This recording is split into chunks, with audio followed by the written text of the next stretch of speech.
할렐루야. 내일부터 우리 민족 고유 명절인 설 연휴가 시작되죠. 그래서 다시 한번 우리 성도님들께 담임 목사로서 새해 인사를 드립니다. 새해 우리 성도님들의 가정에 하나님의 복이 늘 충만하시길 기도합니다.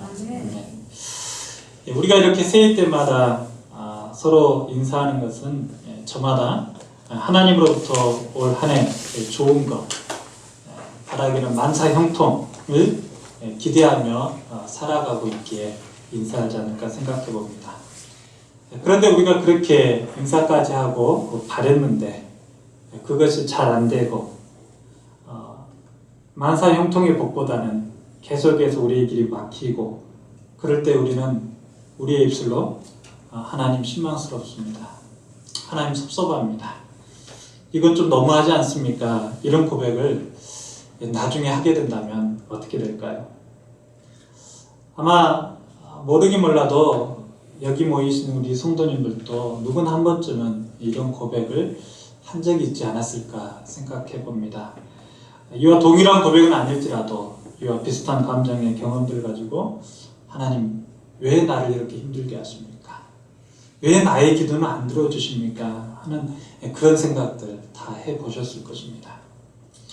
오늘 본문에서도 우리가 볼 때 정말 이해할 수 없고 또 당사자로서는 하나님을 향해 크게 실망할 수밖에 없는 그런 사건이 하나 나오게 됩니다. 그 사건이 무슨 사건인지 아십니까? 바로 리더십이 옮겨짐으로 모세에게 들려온 청천벽력과 같은 소식이었습니다. 그 소식이 무슨 소식이죠? 그동안 이스라엘 백성들을 출애굽시켜서 광야까지 옳게 인도했던 그 모세에게 하나님께서 너는 여기까지다. 그리고 너는 결코 가나안 땅에 들어가지 못할 것이다. 이 말씀을 하신 거예요. 과연 모세는 이 말을 들었을 때 어떤 마음이 들었을까요? 그리고 여러분은 이렇게 말씀하시는 하나님에 대해서 어떻게 생각하십니까? 이렇게 하신 것이 하나님이 정말로 옳았을까요? 아마 대부분의 성도님들이 하나님 좀 너무하신 거 아닌가? 그토록 힘들게 이스라엘 백성들을 출애굽시켜서 광야에서도 계속해서 말씀으로 훈련시켰는데 이런 모세를 하나님께서 너는 여기까지야. 그리고 너는 지난날에 내 앞에서 잘못 보인 믿음으로 말미암아 너는 내가 약속한 그 가나안 땅에 들어가지 못할 것이다 라고 말할 때 과연 이 말씀을 하신 하나님이 옳은가? 우리는 의아해하지 않을 수 없을 것입니다. 그러나 그럼에도 불구하고 이렇게 말씀하신 하나님의 판단은 옳은 결정임을 여러분 믿으시기 바랍니다. 그 이유는 하나님의 결정은 언제나 옳기에 그렇습니다. 하나님의 결정은 언제나 그에게 있어서 선하시기에 그렇습니다. 하나님의 모든 인도하심은 우리를 괴롭히는 길로, 힘든 길로 가게 하지 아니하시고 우리를 푸른 초장 맑은 시냇가로 인도하시기에 그렇다는 거죠. 여러분 믿으신가요? 그래서 오늘 본문을 보시면 하나님께서 모세에게 이 청천벽력과 같은 그런 끔찍한 안타까운 소식을 전하기에 앞서 슬로브와 딸들의 탄원 사건을 먼저 다rum을 보게 됩니다. 여러분 슬로브와 딸들의 탄원 사건이 무엇입니까? 슬로브와 딸들이 아버지가 죽게 되자 유산에 대한 상속에 대해서 조금 불만을 가지고 탄원한 것이었습니다. 왜 탄원했는가? 그것은 그 당시 문화는 아버지가 죽으면 모든 상속이 아들에게만 있기에 그렇습니다. 그런데 이 슬로브와 딸들에게는 형제가 없어요. 아들이 없어요. 그래서 딸들만 남아있었기 때문에 딸들로서 아버지의 재산을 상속받고 싶은 것은 당연한 거 아니었을까요? 그래서 이 슬로브와 딸들은 모세에게 그렇게 호소를 했던 거예요.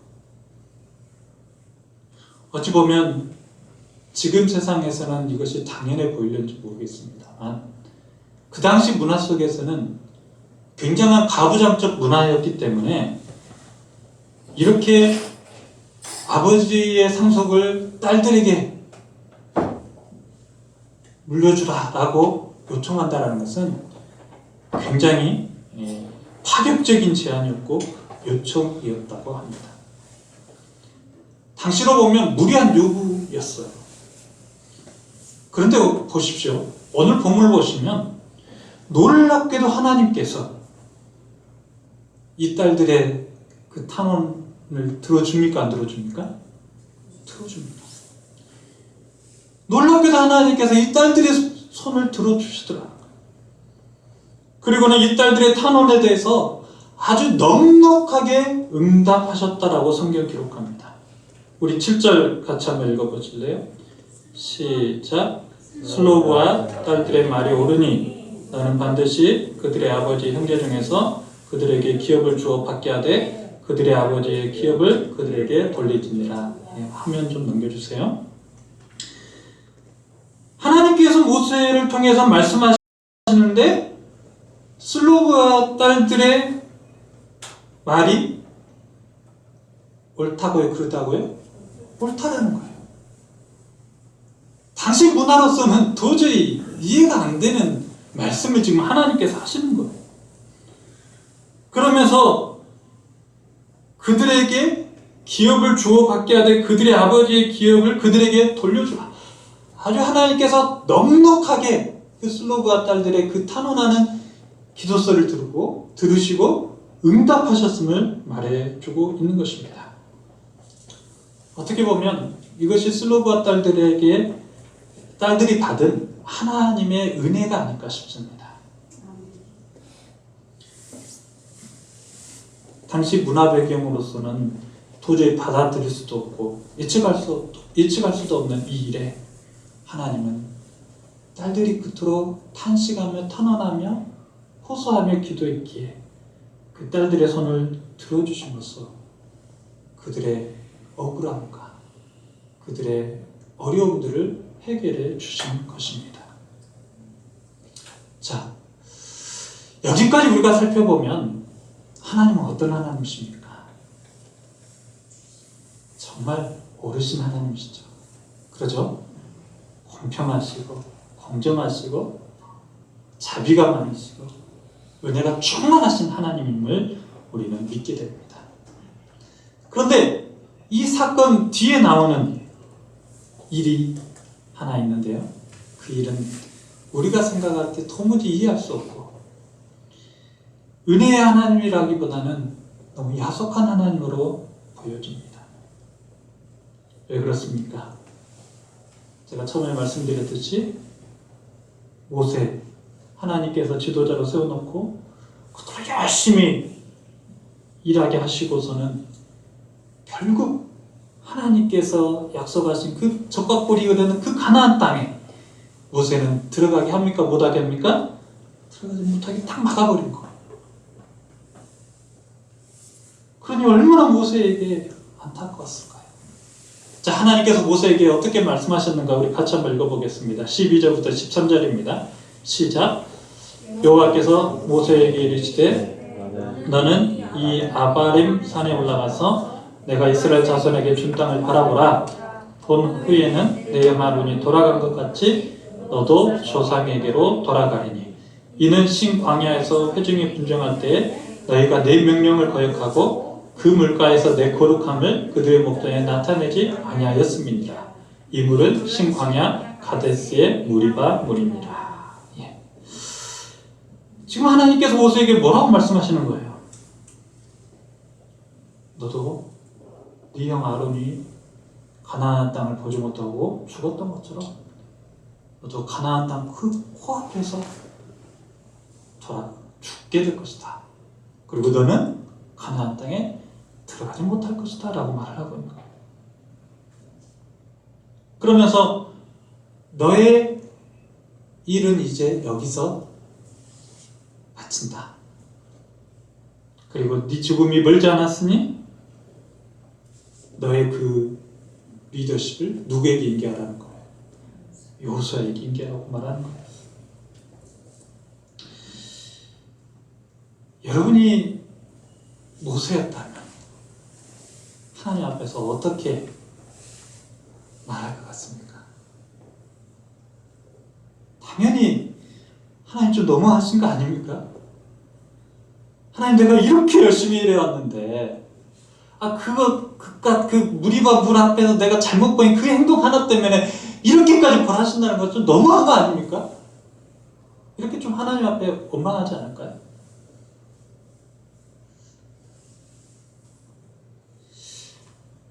오늘 본문에 보면 모세는 그저 덤덤하게 하나님의 명령 앞에 순종한 것으로만 보입니다. 그러나 그렇지 않아요. 모세도 인간인지라 앞에 슬로브와 딸들처럼 몹시 억울해서 탄식하며 파문하며 몸부림치며 호소했습니다. 그 구절이 어디에 나와 있는가? 신명기 3장 23절부터 27절입니다. 화면을 한번 좀 넘겨주실래요? 예, 우리 같이 한번 읽어보실래요? 시작. 그때 내가 여호와께 간구하기를 주 여호와여, 주께서 주의 크심과 주의 권능을 주의 종에게 나타내시기를 시작하셨사오니 천지간에 어떤 신이 능히 주께서 행하신 일 곧 주의 큰 능력으로 행하신 일같이 행할 수 있으리까? 구하옵나니 나를 건너가게 하사 요단 저쪽에는 아름다운 땅 아름다운 산과 레바논을 보게 하옵소서 하되. 예. 이게 바로 모세의 마음이었어요. 모세도 너무 억울한 거였죠. 그렇지 않겠어요?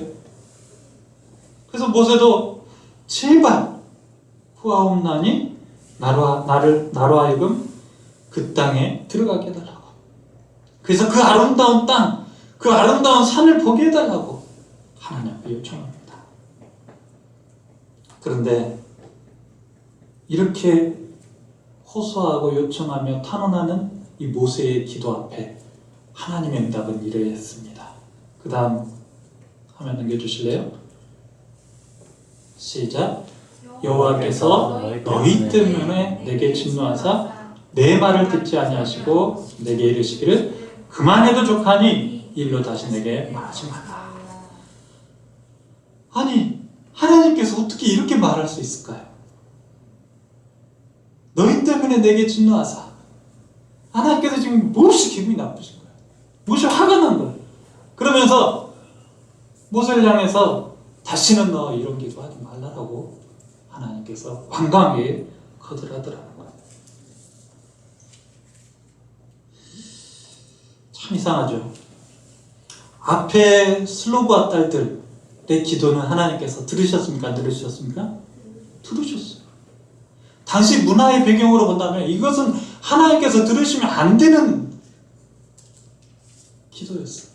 그런데 하나님께서 그 기도는 응답해 주시고, 이것은 좀 들어줄 만한데 그 기도는 응답하지 않았다라는 거죠. 왜 하나님이 이렇게 어떤 기도는 들어주시고 어떤 기도는 안 들어줬던 것일까? 그리고 왜 하나님은 유독 이 모세의 기도만큼 매우 완강하게 거절하셨던 것일까요? 여기서 우리는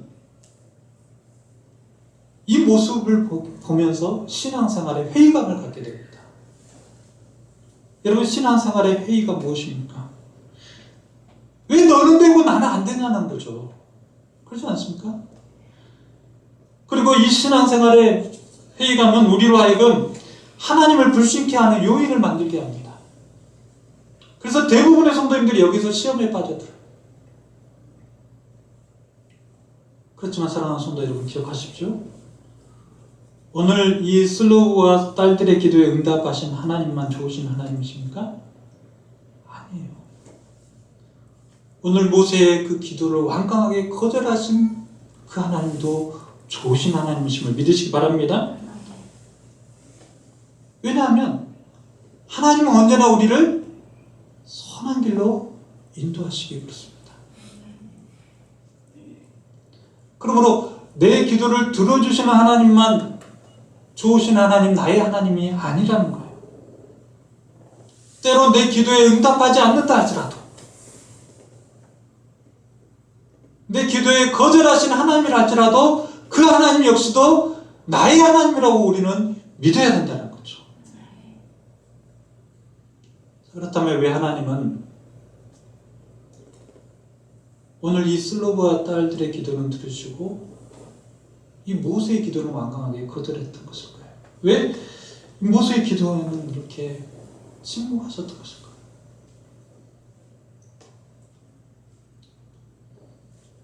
우리는 여기서 우리의 기도를 한번 살펴볼 필요가 있어요. 여러분이 올 한 해 시작하면서 하나님 앞에 간절하게 기도하는 기도 제목들 있으시죠? 그죠? 네. 그래서 정말 때로는 슬로바 딸들처럼 도저히 들어줄 것 같지 않은 그 기도 제목까지도 하나님 앞에 기도하면서 매달리지 않나 생각해 봅니다. 그리고 또 기도하면서 이것은 하나님께서 하나님의 뜻에 합당하겠거니 하면서 자신 있게 기도하는 그런 기도 제목들이 있을 거예요. 그때 어떤 기도는 응답을 받을 것이고 어떤 기도는 응답을 거절받을 거예요. 그러나 그럴지라도 응답하신 하나님도 내 하나님이시고 응답을 거절하신 하나님도 내 하나님으로 여기실 수 있기를 바랍니다.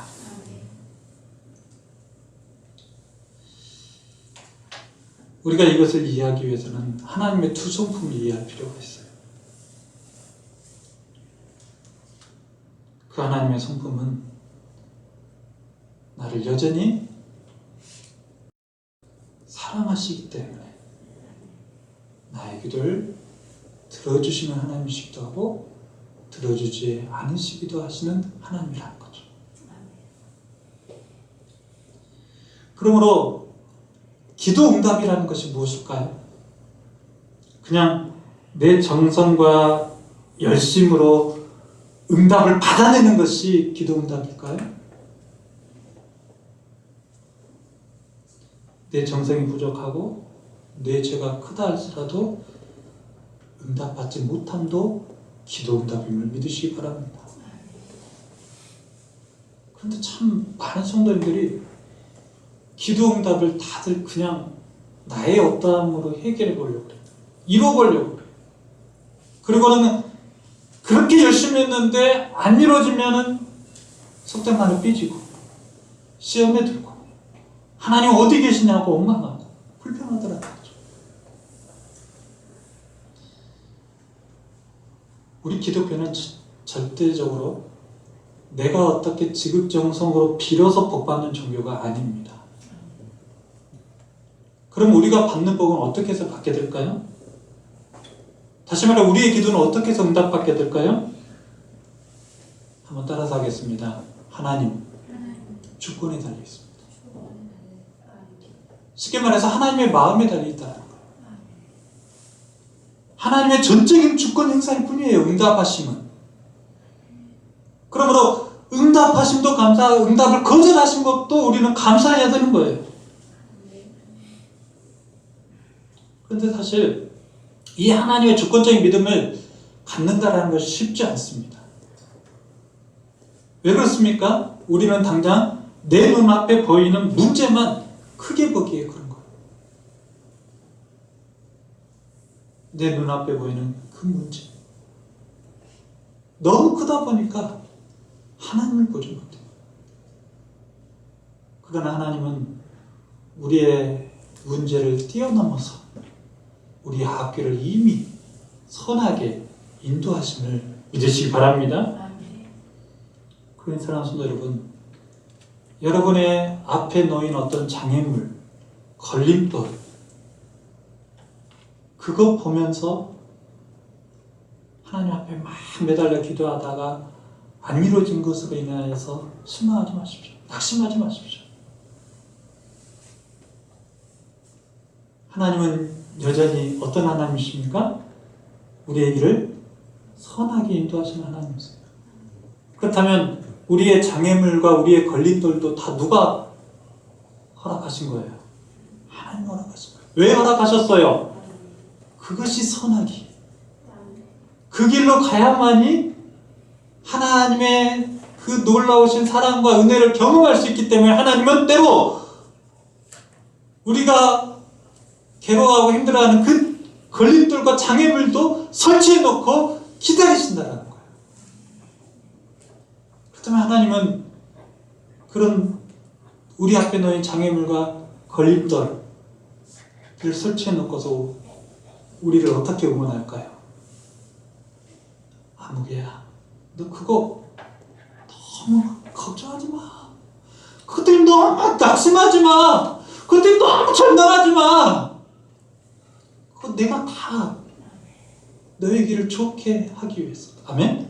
너의 길을 선한 길로 인도하기 위해서 내가 설치해 놓은 거야. 그러니 너는 그 장애물을 뛰어넘어서 내가 너를 어떻게 인도하는가를 보라고 응원하고 계신 줄로 믿습니다. 그래서 성경은 우리의 길에 있어서 이렇게 말씀하죠. 모든 것이 합력하여 무엇을 이룬다고요? 선을 이룬다고. 아멘. 모든 것이 합력하여 선을 이룬다고요.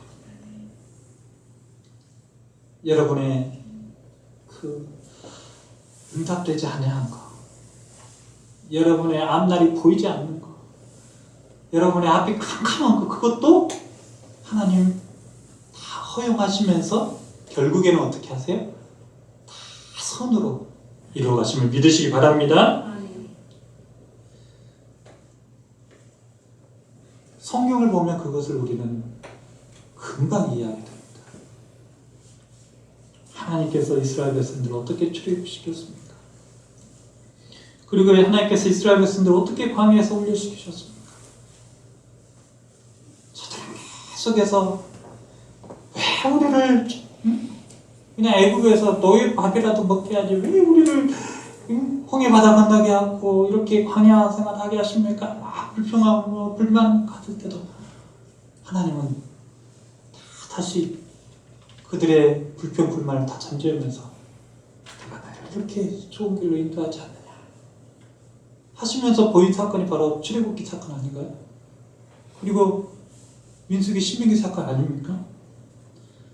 그래서 우리가 지금 보고 있는 이 민수기 말씀의 핵심 메시지가 무엇입니까? 출애굽한 백성들은 내가 이끈다라는 거예요. 아멘? 출애굽한 백성들은 아무리 뛰어난 모세 지도자가 있다 할지라도 결국 누가 이끈다? 하나님이 이끄신다는 것을 말씀하고 있는 거예요. 그러면서 하나님의 응답과 하나님의 모든 역사는 우리의 열심, 우리의 어떤 조건에 달려있지 않다는 것을 분명하게 보여주고 있는 거예요. 모세 네가 아무리 열심히 노력했고 수고했다 할지라도 그건 역시도 다 나의 조건에 달려있다는 것을 분명히 말해주고 있는 거예요. 그리고 그 하나님의 주권은 인간의 설득으로 되지 않냐고 오로지 하나님의 뜻에 맞게 행해짐을 보여주고 있는 것입니다. 그러니 사랑하는 성도 여러분, 오늘 말씀을 여러분 보시면서 진짜 신앙이 무엇인지 여러분 깨달을 필요가 있을 겁니다. 진짜 신앙은 때로 이해가 안 되고 섭섭하여 하나님을 향해서 원망하고 싶은 그 순간에도 그래도 하나님은 나의 하나님이시다. 그래도 하나님은 나의 길을 선하게 인도하시는 하나님이시다.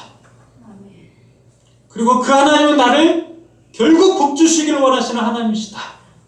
이것을 믿는 신앙인이 참 신앙인 줄로 믿습니다.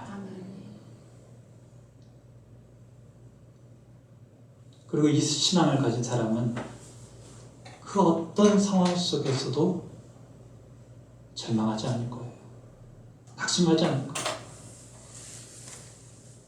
이 신앙을 소유한 사람은 자기 앞에 놓인 그 장애물, 걸림돌마저도 어떻게 여길까요? 감사로 여기고 그것도 다 받아들이면서 하나님 이것을 통해서 나로 하여금 무엇을 하길 원하실까? 그 하나님을 기대하며 살아가게 되는 줄로 믿습니다. 저는 여기 계신 우리 모든 성도들이 이런 위대한 신앙이 될 수 있기를 축복합니다. 사랑의 하나님, 우리가 하나님을 믿고 사랑한다고 고백하지만 실은 때로 실망과 체념에 늘 젖어서 일어서지 못하는 연약한 우리였음을 고백합니다. 죽도록 욕심이 살아도 별 볼 일 없는 삶을 겨우 유지할 때가 많았던 그런 못난 인생, 그럼에도 여전히 이런 인생을 붙잡아 주시고 함께 걸어가 주시는 그 선하신 하나님을 우리가 믿고 찬양합니다. 하나님, 이제는 오늘 말씀처럼 그 어떤 상황 속에서도 하나님을 신뢰하며 살아갈 수 있도록 도와주시고, 또 오늘 내게 주어진 삶 가운데 힘들고 어려움이 있고 또 장애물이 있고 걸림돌이 있다 할지라도 이 또한 하나님께서 내게 허락하신 축복의 선물임을 알게 하여 주시고, 오히려 믿음으로 당당히 살아내는 우리 모두가 되게 하여 주시옵소서. 우리 주님의 그 십자가를 생각하면서 우리 앞에 놓인 모든 고난과 고통의 삶도 이겨내게 하여 주시고, 우리 주님이 결국 승리하셨던 것처럼 우리도 믿음의 눈을 들어 주님을 바라보면서 승리하는 삶을 살아낼 수 있도록 축복하여 주시옵소서. 우리 모든 성도님들 설 연휴 동안에 하나님께서 평안케 하여 주시고, 또 만나는 모든 가족들에게 진정 기쁨의 소식 전하게 하여 주시고, 서로 감사하고 서로 사랑하며 서로 화목할 수 있는 가정들 될 수 있도록 역사하여 주시옵소서. 모든 것 주께 의지하며 예수님의 이름으로 간절히 기도드리옵나이다. 아멘. 하늘에 계신 우리 아버지여, 이름이 거룩히 여김을 받으시오며 나라가 임하시오며 뜻이 하늘에서 이룬 것 같이 땅에서도 이루어지이다. 오늘 우리에게 일한 양식을 주시옵고, 우리가 우리에게 죄 지은 자를 사하여 준 것 같이 우리 죄를 사하여 주시옵고, 우리를 시험에 들게 하지 마시옵고 다만 악에서 구하시옵소서. 나라와 권세와 영광의 아버지께 영원히 싸움나이다. 아멘.